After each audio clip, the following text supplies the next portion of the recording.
Curriculum of Revival. Introduction. Making the case for a curriculum.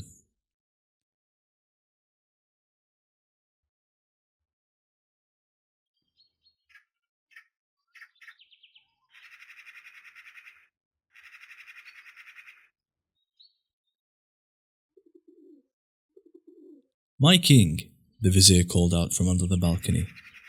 The king snapped out of his ruminations and looked down. "I've noticed that you have often been lost in thought these days. Is something the matter?"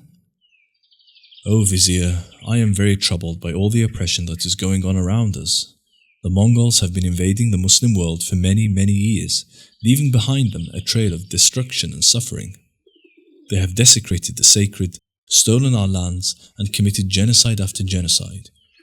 To make matters worse, during this entire period, we have just stood by and not actually done anything of real significance to put an end to this. We condemn and issue statements, but that's about it.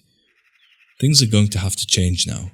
I have resolved that I am going to take real action to fix this mess once and for all." "I commend you for this sentiment, and I support your resolve to be proactive in taking action that is actually meaningful," replied the vizier. "But it is also my responsibility to be honest with you and to help you reach the most effective solution possible, even if this does take longer or requires more effort than you anticipated." "What do you mean?" inquired the king. "If you are talking about a serious solution, then this will be a drawn-out confrontation with the Mongols and their allies. We must remain steadfast and be prepared to patiently endure any hardships and material sacrifices that will inevitably come our way. If it becomes a requirement, do you feel that we, as a whole, have the ability to forego life's comforts and luxuries that we have become accustomed to? Or will we complain and give up? Do we have the required strength of Iman and clarity of purpose to remain resilient and be patient with the material sacrifices and losses that are an inevitable part of this path that you seek to pursue?" the vizier asked. "To be honest with you, vizier, I don't think we're quite at that level, no," the king confessed. "We also need a roadmap," added the vizier, "a guide to direct our steps at every evolving twist and turn.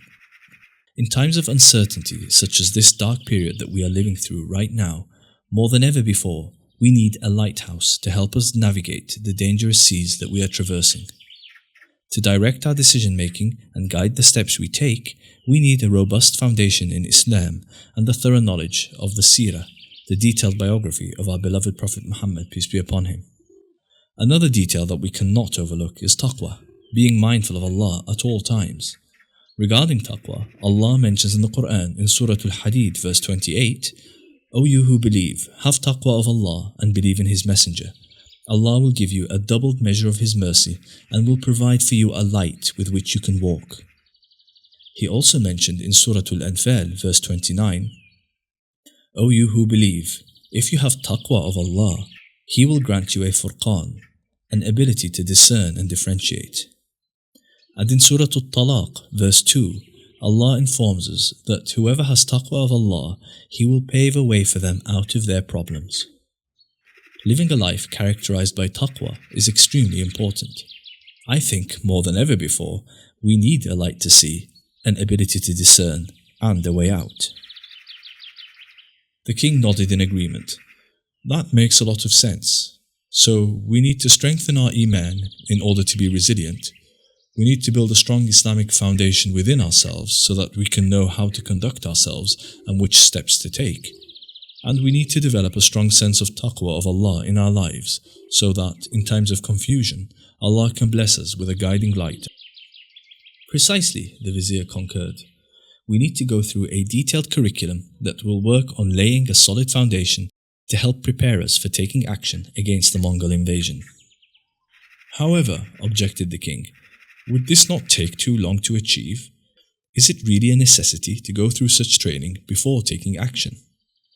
"My king, by proactively working on ourselves with the intention of getting ready to resist the Mongol invasion, we are indeed taking action. We are in this situation precisely because we have strayed away from the path of Islam and lost sight of our Islamic principles and our purpose in life. Therefore, without making these changes within ourselves and building a healthy, strong Islamic foundation, there can be no successful, lasting solution. What you say is logical, commented the king. But I am the leader of my people. Surely, if we focus on going through this curriculum with me, I can lead my people effectively. And, at the same time, this will save time. My king, of course it is important for you to develop the necessary foundation to help you lead effectively, the vizier explained. But it is equally necessary for the people you lead to be on the same page as you.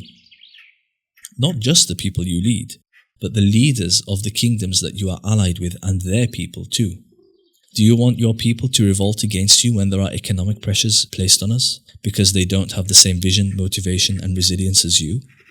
Do you want your allies to abandon you when things start to get difficult?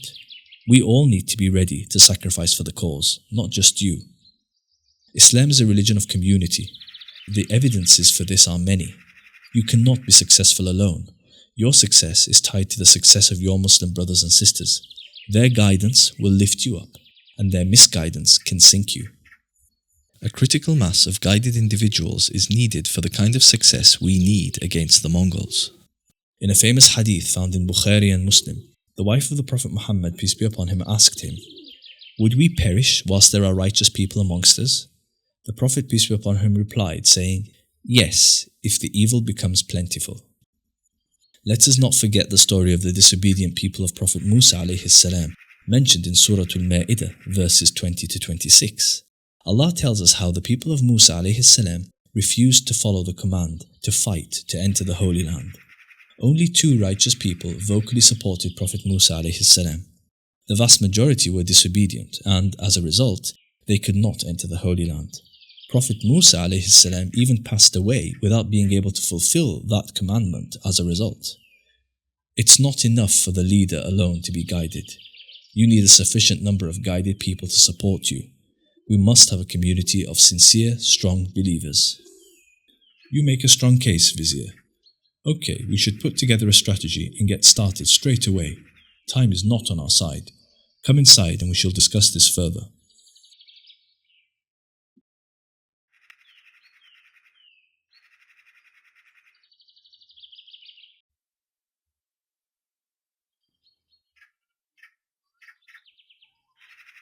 The purpose of the El Magalla project is to contribute towards Islamic revival in the Muslim Ummah. We aim to do so through the medium of storytelling. To make this project sustainable, full-time dedication is required. The creative process involved is both complex and time-consuming. If you believe in this revivalist vision and would like to support our mission, we have set up an Islamic art gallery, Rawar Art, which you can patronize to help us keep this effort a full-time one. You can also support us through subscription to the El Magalla Patreon channel. Further details can be found in the video and channel descriptions. Jazakumullahu khairah.